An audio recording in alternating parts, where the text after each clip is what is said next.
Portanto, se levantará nação contra nação, e reino contra reino, e haverá fomes, e pestes, e terremotos em vários lugares. Mas todas estas coisas são o princípio das dores. Mateus 24, versos 6 e 7. Iniciaremos agora a série Eventos Finais, com Alexandre Bernardes. Tema de hoje, Sinais do Fim, parte 1.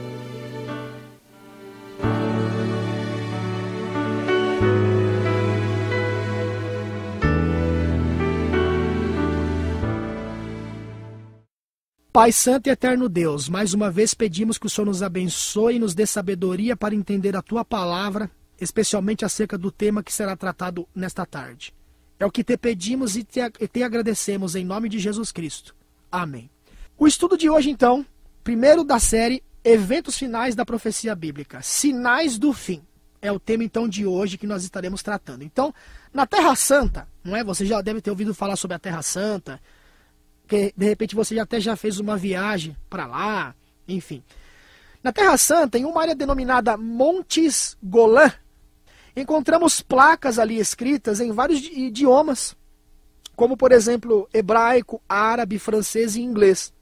E todas elas, tá? Todas essas placas, elas advertem a mesma coisa, que diz assim, ó, atenção, minas terrestres. Então todas essas placas trazem esta frase, minas terrestres, tomem cuidado, atenção.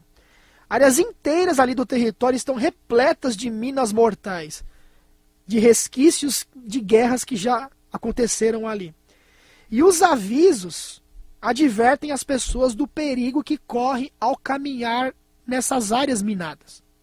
A letra de uma conhecida música popular canadense já dizia dos avisos na vida moderna, ou seja, avisos, avisos, em todo lugar há avisos e assim por diante. Mas de fato, o que acontece? Não são todos os avisos para o nosso bem? Não é verdade? Não é uma pergunta interessante? Não são todos os avisos interessantes para o nosso próprio bem? Quem não fica contente, por exemplo, por ser informado de algum veneno, ou uma condição perigosa de estrada, quando a pessoa está viajando, ou tubarões ali na água, onde a pessoa está próximo ali, ou até mesmo de algo tão simples quanto, atenção, tinta fresca, né? Não toque, não rele, tinta fresca. Então, sabemos que não há dúvidas, os avisos podem ter um papel importantíssimo em nosso dia a dia, e eles também possuem uma função importante na Bíblia, e também na profecia bíblica, que é o que nós vamos tratar a partir de hoje nesta série. Especialmente quando se trata do que se aguarda para os últimos dias da história deste mundo, da Terra. E é por isso que a Bíblia menciona, por exemplo, sinais, alguns sinais que nós estaremos analisando então a partir de hoje. Sinais do fim, sinais para nos advertir sobre o que vai acontecer e ajudar você e a mim a se preparar para a volta de Cristo. Talvez este é um dos maiores, ou das maiores importâncias desses sinais.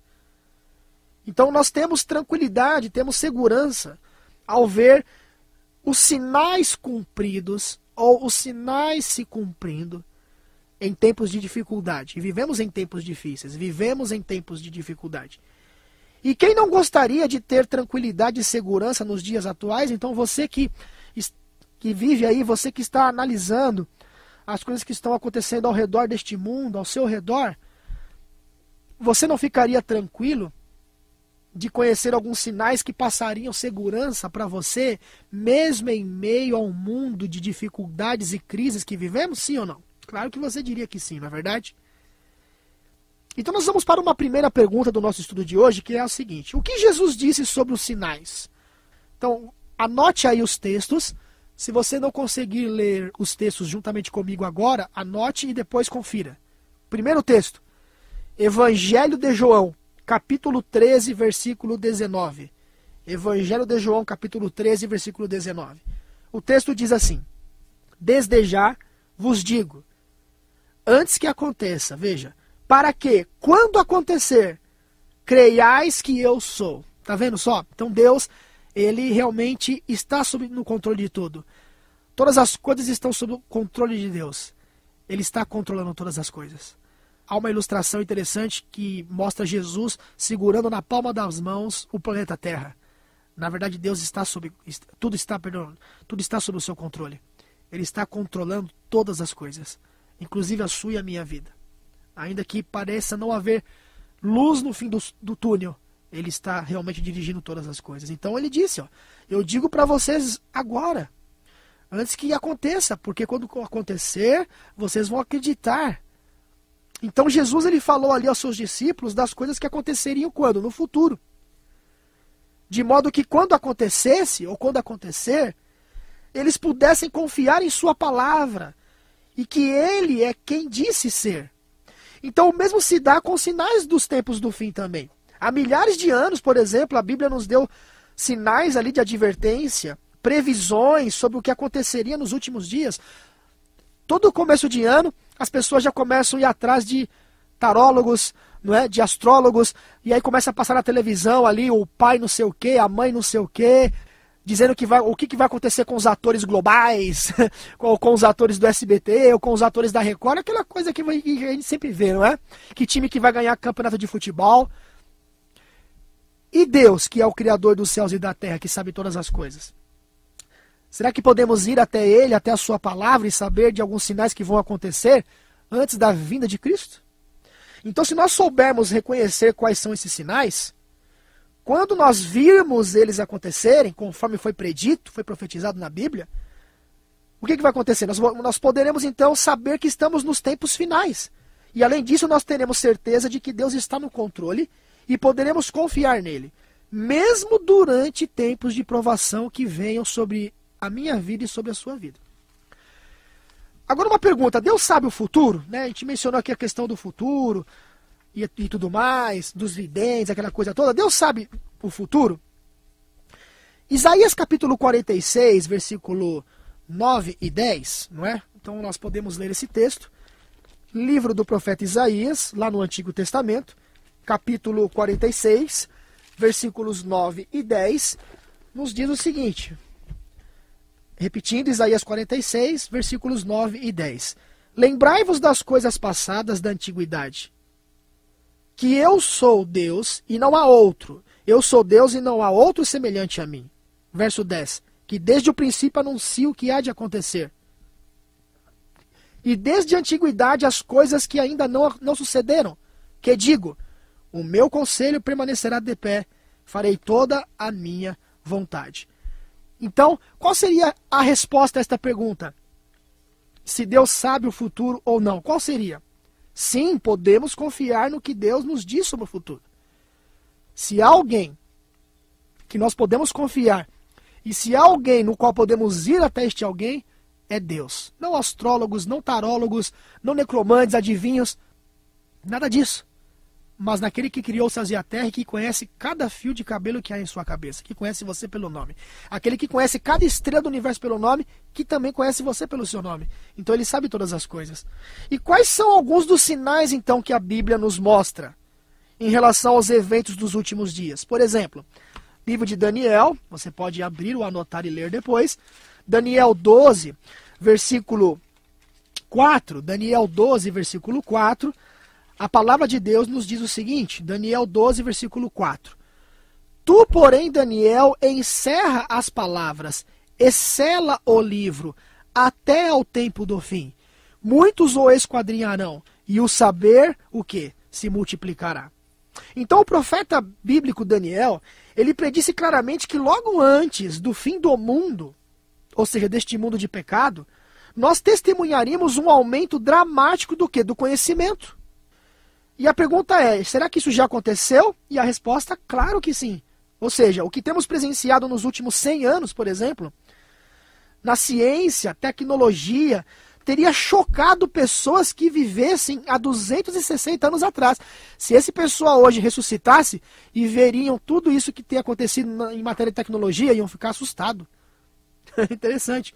Então imagine há 2.600 anos atrás, quando Daniel escreveu essa profecia. Por exemplo, há cerca de 6.000 anos o homem não conseguia viajar mais rápido do que o cavalo mais veloz que existisse no mundo. Atualmente as viagens que antes levavam meses, agora podem ser feitas em horas. Então você consegue, meu amigo e amiga, imaginar o que uma pessoa, mesmo 100 anos atrás, pensaria ao segurar, por exemplo, uma pequena caixa e com ela se comunicar com um amigo que mora na mesma rua? Quanto mais com alguém do outro lado do oceano, não é? Interessante essa questão. E quais são outras formas, por exemplo, nos quais nosso conhecimento teve o que? Um acentuado crescimento desde o tempo de Daniel, não é? Tem sido todo esse conhecimento bom, ou talvez vivêssemos melhor e não soubéssemos tantas coisas, não é? Então a outra maneira de compreender isso aí, a outra maneira de compreender que o conhecimento tem aumentado, é no conhecimento do quê? Da própria Bíblia, do próprio estudo das Escrituras Sagradas. Por quê? Porque muitos foram os eventos revelados na história do tempo de Daniel, até nos nossos dias. Eventos que foram preditos na Bíblia.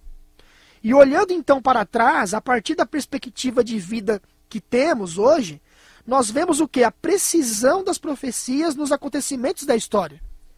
Então, sem dúvida, a predição simples de Daniel foi cumprida de maneira impressionante, especialmente nos últimos 100 anos. Então, esse realmente é um grande sinal dos tempos. Ou seja, muitas coisas que Daniel profetizou acerca da sabedoria que seria aumentada pelo estudo das Escrituras e verdades que as pessoas iriam descobrir que até então não tinham descoberto, isso tem se cumprido até os dias de hoje. Tá? Uma segunda questão está em Mateus 24, versículos 6 e 7. Anote e leia depois, ou acompanhe a leitura comigo. Evangelho de Mateus, capítulo 26, versículos 6 e 7. Ora, estando Jesus em Betânia, em casa de Simão, o leproso, aproximou-se dele uma mulher trazendo um vaso de alabastro cheio de precioso bálsamo. Mas eu estou lendo errado aqui, me perdão. Eu estava lendo o capítulo 26, mas é o capítulo 24. Só uma correção aqui. Mateus 24, agora sim, versos 6 e 7. E certamente ouvireis falar de guerras e rumores de guerras. Vede, não vos assusteis, porque é necessário que assim aconteça. Mas ainda não é o fim, porque se levantará nação contra nação, reino contra reino, haverá fomes, terremotos em vários lugares.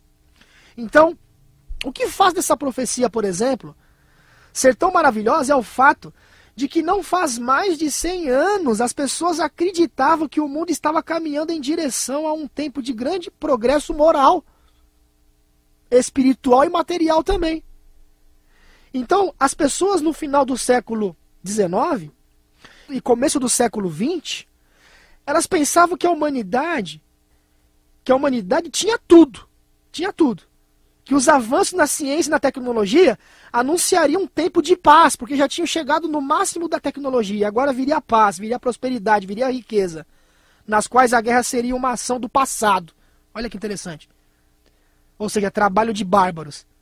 Então aquela esperança durou apenas até a Primeira Guerra Mundial, olha só.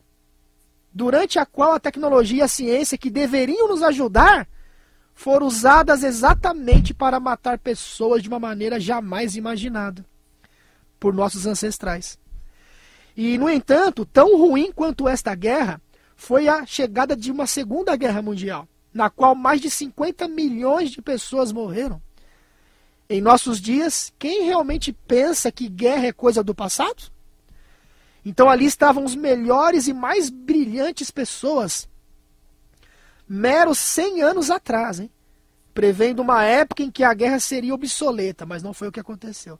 E a profecia bíblica que acabamos de ver, escrita há quase quantos mil anos? 2000 anos atrás, menciona como as guerras aumentariam. E quem estava certo? Quem estava errado? Não é?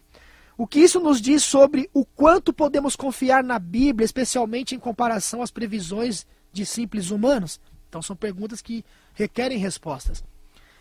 Por que podemos confiar no que a Bíblia diz? Olha só, na segunda de Paulo a Timóteo, capítulo 2, versículo 16, segunda de Paulo a Timóteo, capítulo 2, ou melhor, capítulo 3, vamos lá. Capítulo 3, versículo 16, diz assim: toda a Escritura é inspirada por Deus e útil para o ensino, para a repreensão, para a correção, para a educação na justiça. Outro texto, segunda Epístola de Pedro, capítulo 1, versos 20 e 21. Segunda Epístola de Pedro, capítulo 1, versículos 20 e 21.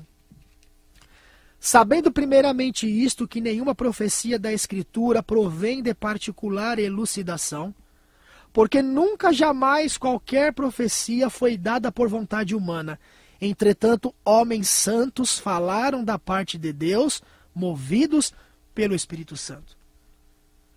Então, através desses dois textos aqui, podemos ver que não há dúvida quanto a isso. Nós temos então boas razões realmente fortes, para confiarmos na Bíblia e nos sinais que ela compartilha conosco acerca dos fins dos tempos. Não é? E além disso, a boa notícia é que apesar desses eventos serem horríveis, nada disso tomou Deus de surpresa. Todas essas coisas foram profetizadas. Enquanto nos dias de hoje muitas pessoas estão desmerecendo a Bíblia, aí aparece um grupo aqui dizendo que a Bíblia foi toda adulterada. Aí aparece um grupo ali dizendo que a Bíblia é um livro de história da carochinha. Satanás vai usando todos esses movimentos para tirar você e eu do foco. Mas quando nós vamos estudar as entrelinhas e a própria história, nós vemos que a Bíblia realmente tem razão. Por quê? Porque ela é a palavra de Deus. Amém? Evangelho de Lucas, capítulo 21, versículo 11. Evangelho de Lucas, capítulo 21, versículo 11. Nos diz o seguinte. Então anote o texto aí para você guardar o seu estudo, né? Porque isso aí vai ser um estudo que você vai estar formando para você usá-lo e ensinar essas verdades a outras pessoas. Então o Evangelho de Lucas, capítulo 21, versículo 11, diz assim, ó: haverá grandes terremotos, epidemias e fome em vários lugares, coisas espantosas e também grandes sinais no céu. Então uma pergunta: quem não viu ou presenciou a dura realidade desta profecia nos dias de hoje? Um dos acidentes, por exemplo, naturais mais importantes ocorreu no final de 2004, quando um terremoto, com seu epicentro no Oeste Índico, lá no Oceano Índico, causou um tsunami devastador. Você se lembra disso? Matou dezenas de milhares de pessoas em todo o sul da Ásia. E enquanto isso, raramente se passa uma semana em que não se ouve falar de algum desastre natural novamente. Enchentes, fomes, furacões, terremotos, tudo isso acontecendo, toda hora acontecendo, mesmo com todo o nosso conhecimento, ciência e tecnologia, como seres humanos que temos, hein? Ainda estamos à mercê dessas forças que são muito maiores do que nós. E o versículo que nós acabamos de ler menciona pestes, que hoje poderíamos chamar de epidemias ou pandemias, novas doenças surgindo, e doenças que parece que haviam sido erradicadas, retornando, e assim por diante. Então, mais uma vez, nos últimos anos, o mundo tem sido afligido com doenças como cólera, a pneumonia asiática, o HIV, a gripe aviária, a gripe suína e muito mais. Você já teve, meu amigo, você já esteve em um desastre natural? Ou conheceu alguém que esteve nele? Você já foi vítima de uma epidemia ou conheceu alguém que foi vítima? Como o fato de saber que esses são sinais do fim nos ajuda a lidar com essas ocorrências? Não é? Como nós poderíamos encontrar esperança, mesmo em meio a tantas tragédias, quando outros não veem nada além de desespero? Então são perguntas que requerem respostas. Olha só, Romanos capítulo 8, versículo 28. O livro de Romanos, ou carta aos Romanos, capítulo 8, versículo 28, nos diz o seguinte. Vamos lá. Sabemos que todas as coisas cooperam para o bem daqueles que amam a Deus, daqueles que são chamados segundo o seu propósito. Então, ainda que vejamos tudo isso ao nosso redor, ainda que tenhamos nós mesmos passado por isso, tudo isso contribui.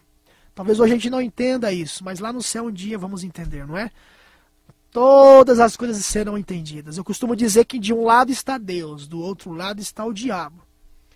Muitas das vezes nós queremos explicar a Deus, não é? Muitas das vezes queremos explicar coisas que Deus não explicou claramente para nós. Mas no que você prefere? É isso que eu costumo perguntar. O que você prefere? Crer em Deus, que um dia poderá responder isso para você, ou crer em Satanás? Porque só há duas pessoas que poderão nos responder isso. Deus ou o diabo. Então eu particularmente prefiro, não sei quanto a você, mas eu prefiro particularmente crer em Deus e esperar naquele dia ter as respostas sobre todas essas questões. E Lucas capítulo 21, versículo 28, Lucas 21, 28 diz: Ora, ao começarem essas coisas a acontecer, exultai, erguei a vossa cabeça, porque a vossa redenção se aproxima. Não é momento de desânimo, não é momento de jogar a toalha. Pelo contrário, estamos nas fronteiras da Canaã celestial. Muito em breve Jesus virá. Jesus sabe que este mundo não pode continuar assim por muito tempo. Ainda que não existisse Jesus, hein? Ainda que não existisse Deus, ainda que fosse tudo um conto de fadas, toda essa história. A própria ciência ateia, que não crê em Deus, está chegando à conclusão de que este mundo vai chegar um momento que ele vai deixar de ser. Não é? Ainda que leve bilhões de anos ou milhões de anos. Eu prefiro acreditar no que diz a Bíblia, que um dia Deus porá fim a todas essas coisas. Hoje é o momento de nós olharmos para cima, porque em breve Deus dará um fim em tudo. Se aqueles dias não fossem abreviados, diz as Escrituras, em Mateus, ninguém se salvaria. E nós podemos já perceber isso. O tempo hoje passa voando, correndo. Não dá tempo de fazer nada. Parece que 1 minuto hoje, parece que é 30 segundos. Parece que 1 hora hoje, na verdade, é 30 minutos. O tempo está passando logo. Jesus está voltando. A quarta questão. 2 de Paulo a Timóteo, capítulo 3, versículos 1 a 3. Sabe, porém, isto, nos últimos dias sobrevirão tempos difíceis, pois os homens serão egoístas, avarentos, jactanciosos, arrogantes, blasfemadores, desobedientes aos pais, ingratos, irreverentes, desafeiçoados, implacáveis, caluniadores, sem domínio de si. É o que está acontecendo hoje. As pessoas não têm mais domínio sobre as suas paixões. As pessoas estão se entregando às suas paixões e o mundo está sendo virado de ponta cabeça. As coisas estão ficando fora do controle. Cruéis, inimigos do bem. Novamente, houve uma época em que muitos das melhores e mais brilhantes mentes do mundo acreditaram que os seres humanos fossem capazes de se aperfeiçoarem por meio de seus próprios esforços. Eles achavam que os seres humanos poderiam, por meio da educação, por meio da ciência e da razão mais elevada, tornarem-se bons. Infelizmente, as atrocidades de nosso século e a rápida degeneração moral que vemos ao nosso redor mostram como aqueles homens estavam errados e como a Bíblia estava e ainda está certa e continuará certa. Mais uma vez a Bíblia acertou. Basta olharmos, amados e amadas, ao mundo ao nosso redor. Quem está certo sobre a condição moral do homem? A Bíblia ou grandes pensadores humanos ao acreditar no aperfeiçoamento das pessoas pelos seus próprios esforços? Até mesmo as pessoas mais insensíveis, não conseguem evitar o sentimento de horror pelo estado moral da humanidade. E quando pensamos que as pessoas não podem fazer coisas piores, o que acontece?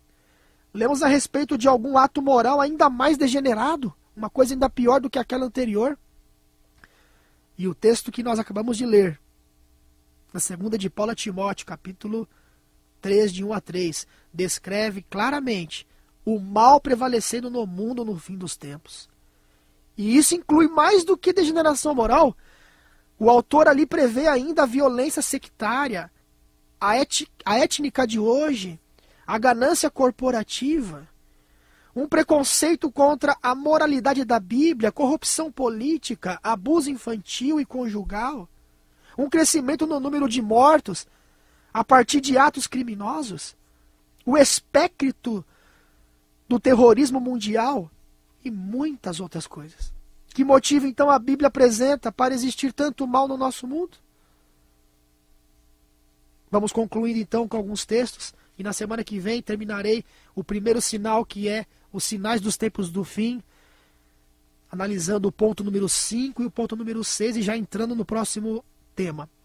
Mas que motivo a Bíblia apresenta para existir tanta maldade no mundo? O livro de Jeremias, o profeta Jeremias, lá no capítulo 17, versículo, vamos ver ali, ó, versículo 9, livro do profeta Jeremias, capítulo 17, versículo 9, nos diz: Falosei comer as carnes de seus filhos e as carnes de suas filhas, e cada um comerá a carne do seu próximo, no cerco e na angústia em que os apertarão os seus inimigos, e os que buscam tirar-lhes a vida.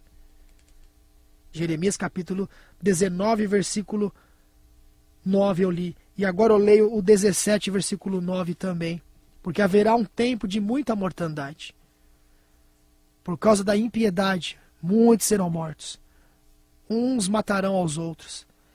E Jeremias 17, versículo 9 diz: Enganoso é o coração mais do que todas as coisas, e desesperadamente corrupto, quem o conhecerá? Então, nos dias de Noé, a decadência moral crônica levou a uma destruição global através do dilúvio. Nos tempos de Ló, a depravação pervertida de Sodoma e Gomorra levou à aniquilação daquelas cidades pelo fogo que caiu do céu. E é a mesma coisa que vai acontecer nos dias de hoje, através desses dois textos que nós lemos de Jeremias, capítulo 19 e o capítulo 17. E o que diz então, para terminar o tema de hoje, o que diz a Bíblia sobre como estará o mundo nos últimos dias antes do retorno de Jesus? Lucas capítulo 17, versículos 28 a 30. Lá diz que o mesmo aconteceu nos dias de Ló. Eles comiam, bebiam, casavam, davam-se em casamento, até que caiu fogo do céu. No dia em que Ló saiu de Sodoma, choveu do céu fogo e enxofre e destruiu a todos. Assim será no dia em que o Filho do Homem se manifestar. Então a atual geração imoral, com suas obsessões por sexo, violência, cobiça, é exatamente o cumprimento evidente e positivo da palavra de Deus. Nada menos do que a vinda do Senhor para acabar com tudo isso, para deter essa maré de mal que agora envolve o mundo. Sem dúvida, a Bíblia acertou em cheio mais uma vez sobre estes sinais dos tempos do fim. E na semana que vem falaremos sobre mais 2 sinais e já estaremos entrando no segundo tópico, um mundo polarizado. Vamos orar? Mediante tudo que nós estudemos, vamos orar para que Deus venha nos abençoar, para que Deus venha nos dar coragem para ficarmos firmes em meio a um tempo difícil no qual vivemos, e para que possamos ser luz para o mundo e sal da terra, diante de tanta confusão que enfrentaríamos nos últimos dias. Pai querido e eterno Deus, nós oramos a Ti para que o Senhor tome em Tuas mãos a vida de cada um de nós. Vivemos, ó Pai, em tempos difíceis. Vivemos, ó Pai, num mundo de violência, de pornografia, de pedofilia, de sexo fora do controle. Vivemos num mundo, ó Pai, onde as pessoas estão desesperadamente fazendo de si mesmas um centro, porque deixaram a Ti. E isso leva à mortandade, ó Pai. Isso leva à cobiça, isso leva ao crime. Ajude-nos a estar firmes diante de tanta situação complicada. Ajude-nos, ó Pai, a fazer a diferença em meio a tanta confusão. Ajuda-nos, ó Pai, unidos a Jesus como Ele foi unido a Ti, provar para todo o universo que está de olho nesta geração, de que é possível permanecer firme em obediência à Tua vontade. E é por isso que o universo jamais, ou que jamais nele, o pecado será levantado novamente. Porque será claro que não compensa o pecado. Porque numa geração tão corrompida, ficará claro que um remanescente fiel provou que Deus é justo, que seu caráter é verdadeiro e que sua lei é justa. Que essa obra se cumpra em nossa vida. Tudo isso nós te pedimos e te agradecemos, em o nome do Senhor Jesus Cristo. Amém.